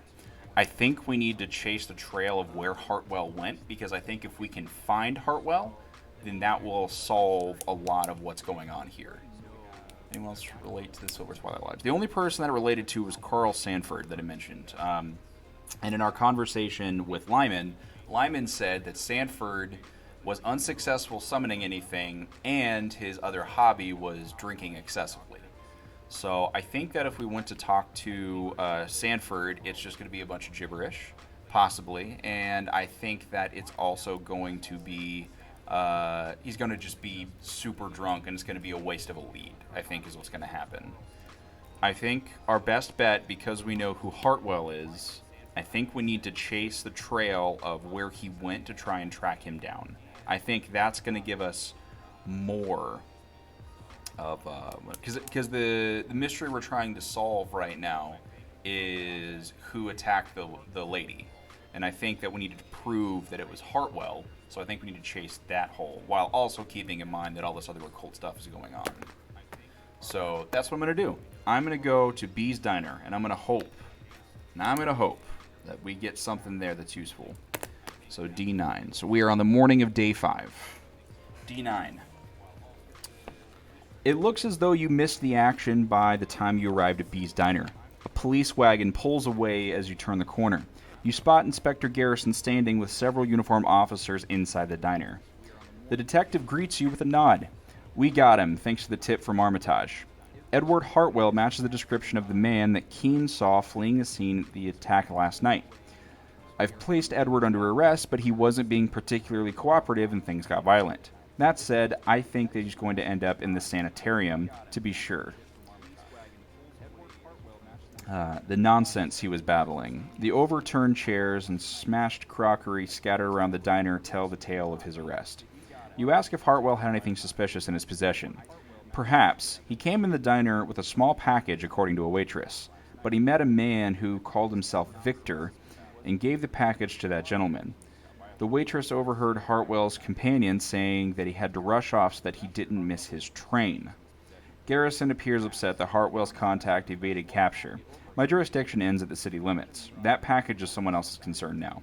With a twinkle in Garrison's eye suggesting he is intending to follow the man with the package, he tips his hat and turns to speak with one of his officers. You realize that Garrison wouldn't leave a loose end like that to chance. Oh, we should have taken this route earlier. Oh, man. So many turns wasted. See, there's so many different things to investigate, too, so you have to be really careful. Thank you so much for doing this. You're welcome, Colby. I'm glad you're enjoying it. This isn't exactly the most interactive live stream for the most part because it is a lot of reading and talking and stuff, so a lot of people like to watch, cards and dice and everything. But it's a good story thing, and I'm glad that at least one person out there is enjoying me doing this. So that is good. Okay, so what we know. A dude named Victor got the package.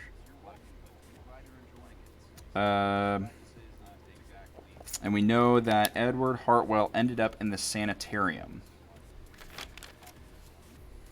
So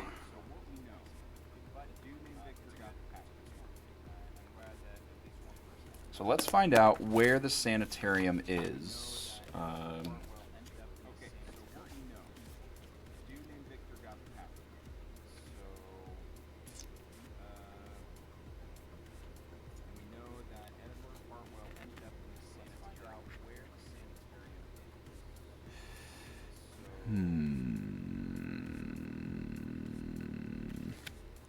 It'll probably be under the medical.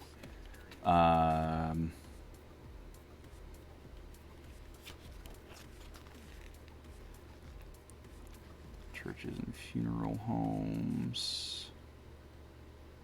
No, local sanitarium.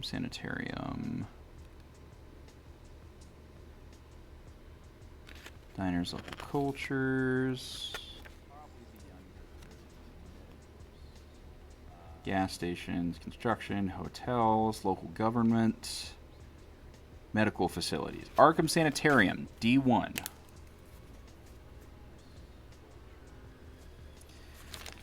Okay, we have exactly one last place that we can go to try and solve this. So, if we go to the sanitarium, we should be able to speak with Hartwell, and I think that that's going to give us the most amount of information is trying to decipher him. If we had chased this lead earlier, we could have also gone to the train station up there to maybe try and find this Victor guy. But I think that that is a rabbit hole that we cannot go down due to us being out of time. I still think our best bet is to go try and talk with Hartwell. So, for our last move before we have to try and solve this, we are going to go to D1, to the sanatorium. And I'm going to talk with Hartwell.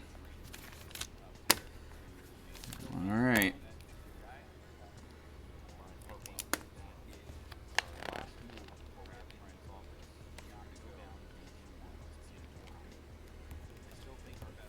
Right, that is where it went, right?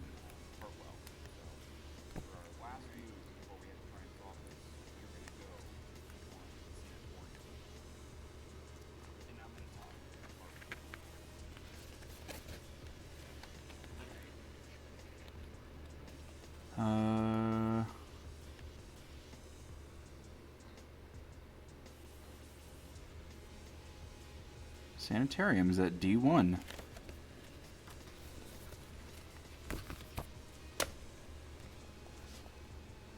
Oh no!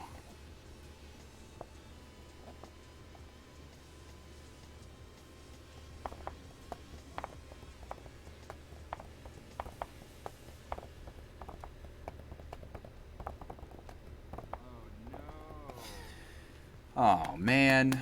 So it said that he was going to end up in the sanitarium. Now, important thing here. Not every location on the map is used in every single one of these investigations. And if you ever decide to try and investigate a spot and there's not an entry for it, then, if I'm not mistaken, I think we get to choose another one. But I think we use another time slot, which means if I'm wrong on this, then we just miss a lead entirely and we just get nothing.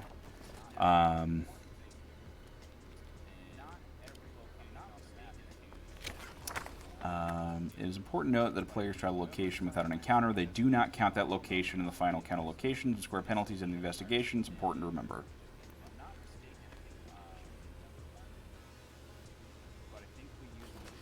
Okay, so that's actually a bummer.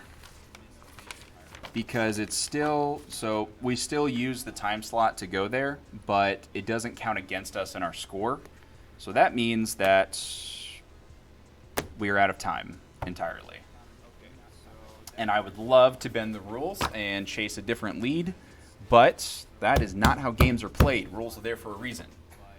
So I made a poor decision in our investigation, and now I'm going to have to deal with it and hope that I've gathered enough information to try and solve what happened here. It's not looking good, though. So let's go ahead, and we're going to go to the back of each one of these. These are the questions that you have to try and answer. So it looks like there's 12 of them. All right, and then on the next page it has all the answers and the solution and everything.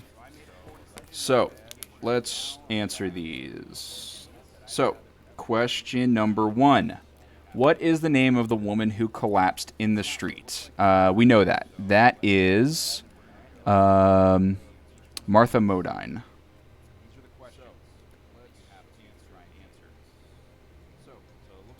Number 2. Who was the suspicious character that made a quick exit from the scene of the crime? We know that as Hartwell, Edward Hartwell.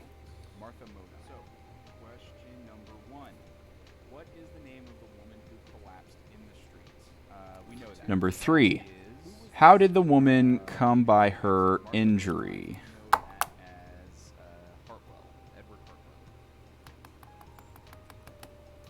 Didn't they say that?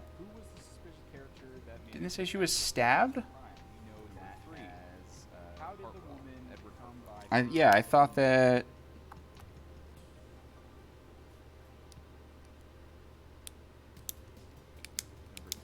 Yeah, it was like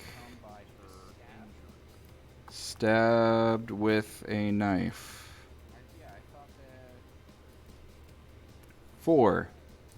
What is the danger in the park? We're gonna go with Shub-Nagurath, because that is the closest that I can think of based off of how it was described. 5. What was stolen from the museum? Oh, we knew Bob Saget. Okay, so what was stolen from the museum? I'm going to go ahead And I'm going to say the only thing that I can think of is it was that dagger that we found. The dagger with symbols on it. Like the ritual dagger. Number 6. Who is the out-of-town cultist of Shub-Niggurath? Victor? That one, we just followed all the wrong clues here. So this is just not great. Man. Why did the cat hiss at the wall on East Salton Street? Saltonstall Street.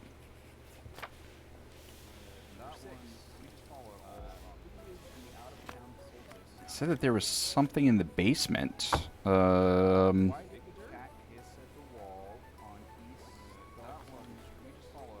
just going to put something in the basement. This is not looking good for us. Alright, so something in the basement. 8. Who did the hospital workers see on the top floor of the Emperor home? Oh my lord.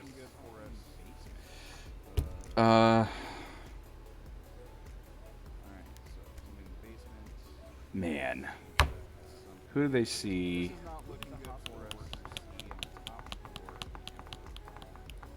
I'm just going to go with Edward Hartwell.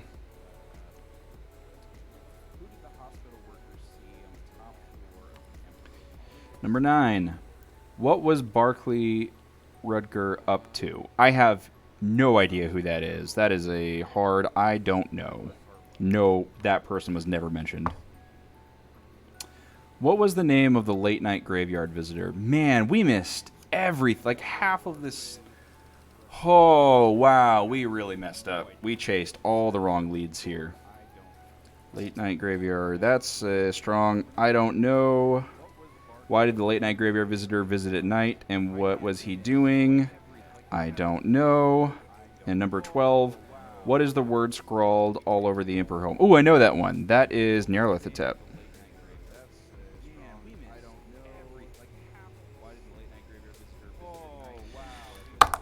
Wow. I feel like we missed so much. Oh, man. Okay, so let's check our answers. What is the name of the woman who collapsed? Martha Modine. Yep, so that is... So this is where all of the scoring comes in. So I'm just going to add those up. So we got 3 points there. Who was suspicious character? Edward Hartwell. We got that. So we got 5 points there. How did the woman come by her injury? The ritual extraction of the spawn of Shiv. Nope, we were off on that. We said with a knife. What is the danger in the park? A tree that comes alive? Or, if you knew the name of the creature, a dark young? We said Shub-Niggurath, so that's wrong. What was stolen from the museum? A ritual bowl. Cthulhu birching disc. Oh, it was the bowl. It wasn't the dagger. It was the bowl. Oh my. Oh, we are so bad. I should not be a private detective. Okay. Who is the name of out-of-town cultist? Mr. Ingram. Of course it was. Why did the cat hiss? It was sensing the seeds of Shub-Niggurath in Edward's basement. What did I say? I said something in the basement. But we're going to mark that as a 0 because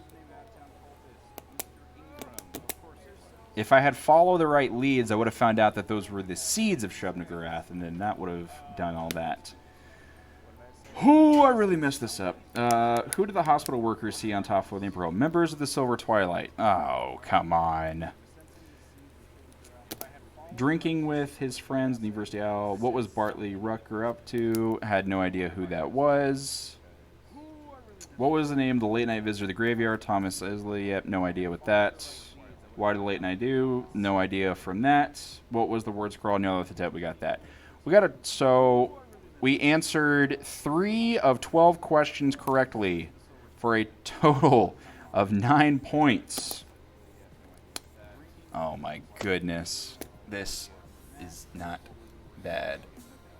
Why is it wrong? The name of the creature? What? Why is what wrong? The sea.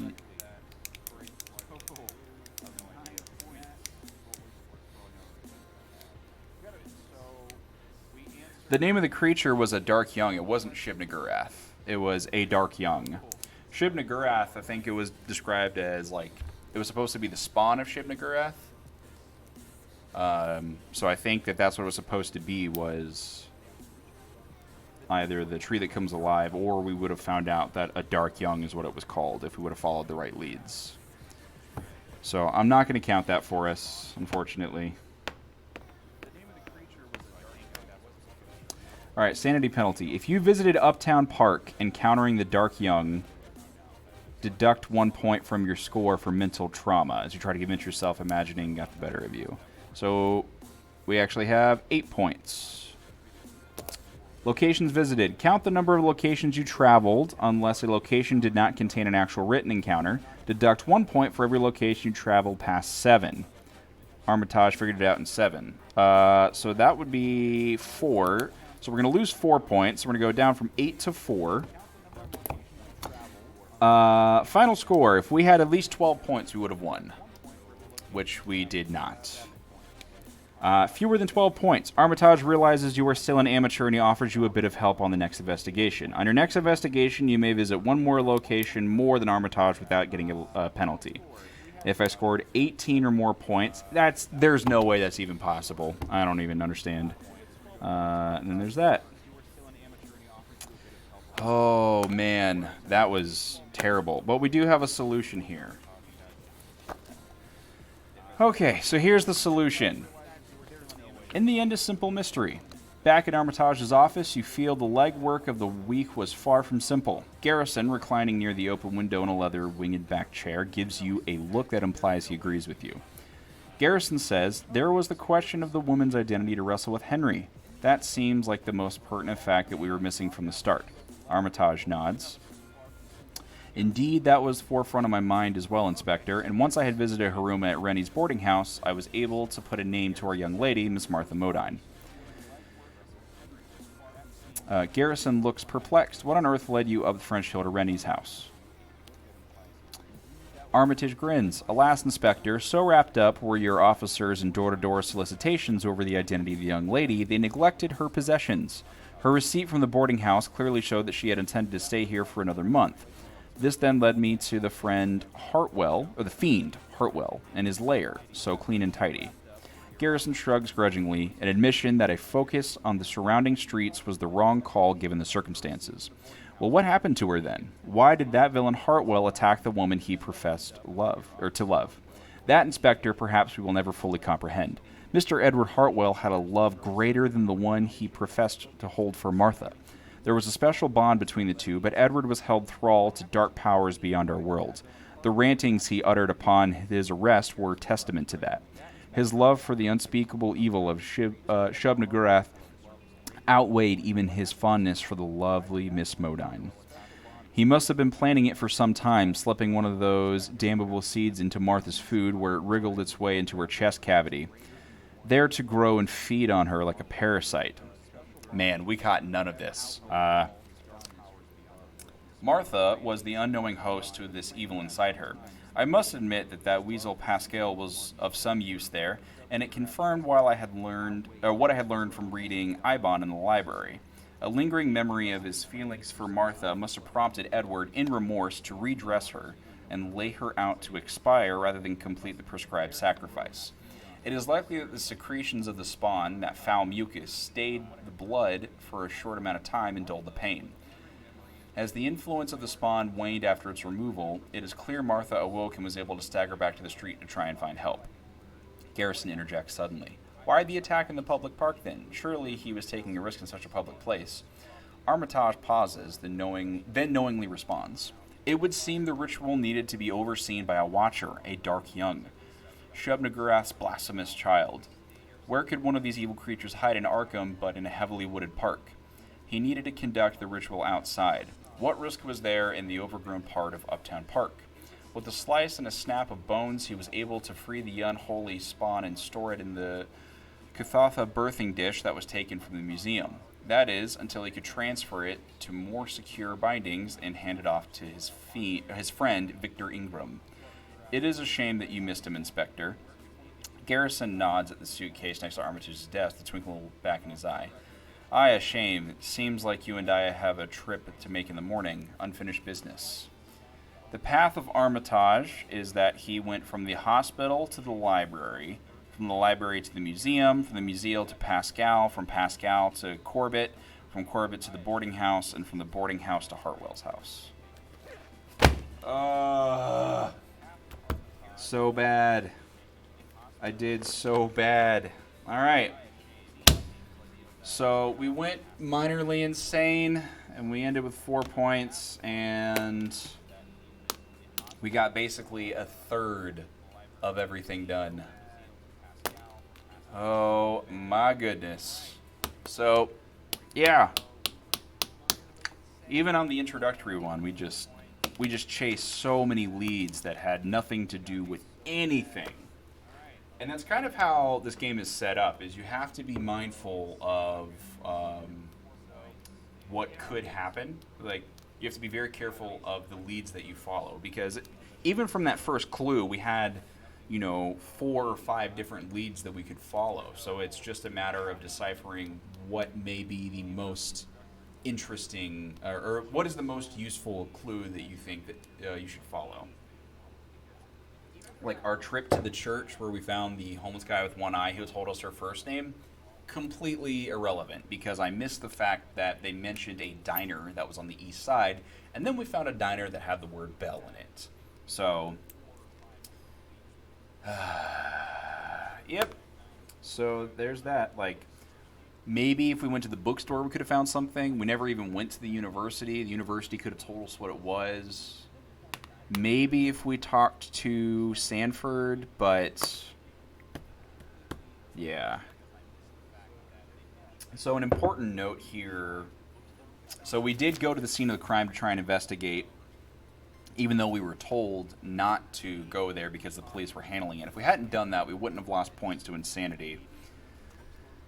And it's also, we should take notes on exactly what our goal is. So I should have written down what the main goal is there. Yes, you learned a lot about taking notes and how important taking notes is. So that is an introductory to Mythos Tales. As I said, there are 8 total of these mysteries in the box. If you thought the game was really cool and you want a copy of this, you can go to our website, greyfoxgames.com. You can order it from there. We'll ship it straight to you. As you can see, you can play it solo. You can play it with other people as well. It's entirely up to you. Even with all of this is one of those games where it's, even though I've gone through and I've solved this, probably after an amount of time, a few months, I'll probably will have forgot most of everything about this mission. So if it's long enough in between times that I play, I could forget how to do it and I could play through it again. Colby, you're very welcome. Now, here is where I have a interesting... So, yep, so that was a pretty long one. So, yeah, that was the live stream. I could do another one, and we could do it again, but I don't want to extend this for too long. And also, I don't want to play through too much of the game. I'd like to encourage you to get a copy of the game and play through the rest yourself. So... if you watched this and you watched everything from front to back and you saw how this one played out, you can just start at the second one and you can go from there, and that still gives you 7 of these. So, yeah, thank you so much for watching. Based on how the state of the world continues to unfold, our live streams going forward, we are going to try and utilize Tabletop Simulator, try and play some games on there so we can get some multiplayer ones going. In the meantime, I will continue to play games solo as possible. On Friday, there is a custom solo variant someone created and posted on BGG for Champions of Midgard. And we are going to, or I am going to play that solo variant, and I'll give a shout out to the creator. And then we'll see how that goes. But going forward, I may come back and revisit this, and I may do the next one. And then just go from there, just based on how long everything takes. So, Okay, cool. You want to get the game? Fantastic. That's awesome. I'm glad that you enjoyed it. Totally order it. We'll send it straight to you. Not a problem. So, in other news, we did launch a Kickstarter earlier this week or actually yesterday. It's for our game For Science, which was Science or Die. We rebranded it to For Science. It's on Kickstarter now. You can go check it out. Cooperative real-time dexterity game about curing viruses. Part of the campaign, what we're doing is every copy sold during the campaign, we're going to we're going to donate $5 out of our own pocket for every copy sold to the Direct Relief charity, and that charity is going to help fight the actual viruses going on in the world right now. So you can get a game about curing viruses and have fun, and then also help the world and actually help fight what's the viruses that we're facing right now. So it's a really cool thing. Once again, that's out of our pockets. Those funds don't come from Kickstarter at all. That's something that we're doing. So check it out. Tell your friends. Check out the website. All the cool stuff that we got going on. Come back on Friday. Same thing. 3 p.m. Central Time. And I will be doing that custom solo variant for Champions of Midgard. And we'll see how that one goes. It's pretty cool. So thank you so much for watching. I hope everyone had a good time and enjoy the game. If you have any questions about it, feel free to contact us here on social media or whatever else. And if you have any requests of any of our other games that you would like to see played, you can always just comment on our page or make a post or send us some ideas. We currently have everything lined up that has official solo variants. But if there's links to custom solo variants for other games, like we found the one for Champions, if there's other games of ours that could have a custom solo variant, we can definitely try it out. Send us links to whatever you'd like to see. So we got a lot of cool stuff planned. Just keep an eye out. We post stuff on all of our social media about it. And I hope that you guys had fun. And come back and see me on Friday and hang out 3 p.m. Central, solo Champions of Midgard.